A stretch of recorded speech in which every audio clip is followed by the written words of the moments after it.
kano kabeera ka lipoota ya mbeera y'obudde okuva mu kitongole ky'eggwanga kivunaanyizibwako by'embeera z'obudde omwanjuzi Kituusa Mohammed. Ekifaananyi kikubiddwa Ssemugenze kitulaga nga omugongo gw'obuzito bw'empewo gwasenvudde okuva ku sserwandula mpewo ayitibwa Maskalena ne gusimbira ddala eri ku lukalu era kiviiriddeko omukuubo gw'enkuba okusenvula ne gudda eri obukiikakkono bwa Ssemazinga Africa. Wadde nga waliwo empewo entono ezikutanga ziva ku nnyanja Nalubaale nezikwatagana neziziva eri ku nnyanja Kyoga. Era bwe tugezaako ne tulaba ateeko mbeera y'obudde mu biseera by'okumakya tusubirawo olwandagirize okusinga ddala ebitundu ebinguddaawo ennyanja Nalubaale so nga ate era n'eri ebuvanjuba nayo tujja kufunayo olwandagirize ebitundu nga Tooro ssaako ne Jinja.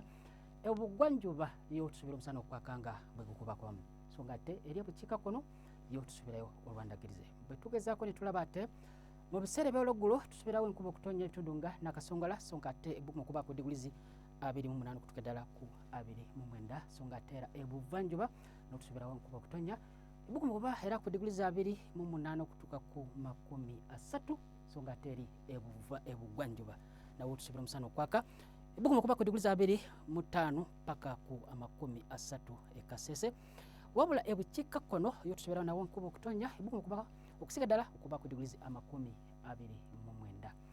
Bwe tugezaako ne tulaba ate embeera y'obudde mu bisangibwayo e Bunaayira mu kibuga London otusubira embeera y'obudde okubeera ekiddedde okuba ku digurizi 28 so nga ate Cairo omusana okwaka kutuuka ku digurizi 37 Nairobi okuba ku digurizi 25. Tweyanza okubeerako naawe beera bulungi.